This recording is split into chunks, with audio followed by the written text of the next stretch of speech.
there's a rumor going around this field that you flew in here with a co-pilot. I thought this was a single seat. Actually, I did. In fact, she was the pilot in charge. Her name is officially Big Red the Flying Squirrel. She's a 10-pound, long-haired, short-haired Chihuahua mix.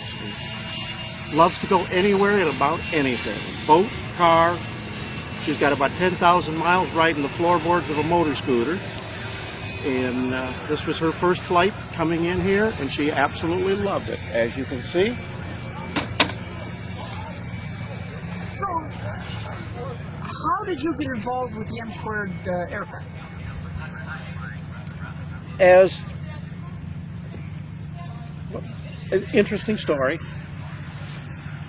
bought a place in the middle of nowhere in Florida, and right across the road they started a hang glider park. Having once been a pilot, soloed in 1958 and never logged anything after 1960, well, like everybody else, college, marriages, jobs, kids got in the way. So I saw the airplane towing these hang gliders up and said, gee, that looks interesting. I want to cross the street. Well, what do you have to do to become a, then what's now light sport, but two-place ultralight, towing up? And what do you have to do? Well, you have to go and get instruction. And you have to become a hang glider pilot. So I went and got instruction. And everything I had flown up to that point was 65 Continental that you had to prop, tail dragger. And here I get into my first little, flying lawn chair ultralight. You get in here and it's got a nose wheel on it. You reach up and you push the magic button and it starts. Boy, that's really flying. Went on, got my certificate at that time to fly, and went in and decided to start something new after I was 60 and became a hang glider pilot. Paul at that time was offering a version of his aircraft that was capable of pulling up called the Tugs, T-U-Z.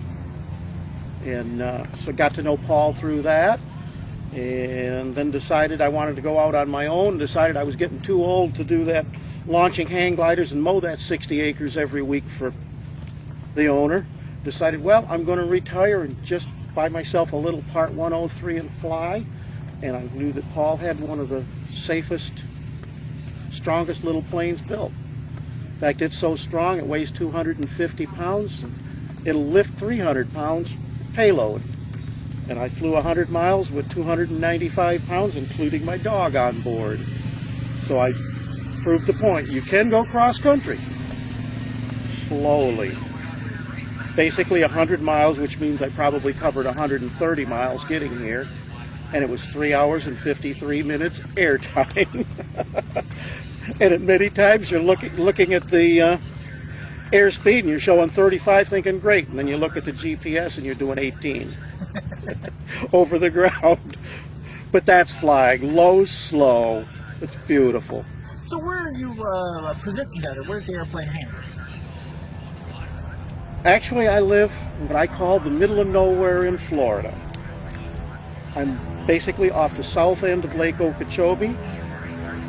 I live closest to the town of LaBelle. I have a Clewiston phone number, a Moorhaven mailing address, and I live south of the Caloosahatchee River, but north of 80, which makes me the orphaned, bastard, redheaded stepchild of Glades County. But it's fun. There's emergency landing fields everywhere. You just land it in the pasture if you have to, which I've never done. Now, you mentioned this is a legal Part 103 ultralight, but it has 3-axis control. They don't skimp on anything on this airplane. Absolutely nothing. Flies just like a real airplane. Just flies very slow. The magic numbers are on this one. It stalls at 15 and it cruises at 35. Now, how many hours have you got in the airplane in total now? Actually, I've only had it about 2 months, and I've probably got 25 hours in it. Unfortunately, we've had wind, and more wind down our way. And pretty much everybody's been on the ground wishing they were able to get in the air. Now, one of the biggest things about buying any purchase is the people behind the product. What type of factor is M-Squared to deal with? To be truthful, I've never seen the factory. I've seen the equipment at the air shows, and we looked at the Tugs version very carefully, so that I knew he built an extremely strong airplane and stood behind his airplanes. Then when he came out to 103, saw it in the book, called him up, and had very, very nice product. So if somebody wanted to get more information, do you have a website address for M-Squared? It's m-squaredaircraft.com. And he's located in the great thriving metropolis of Mobile Bay. Thank you very much for your time.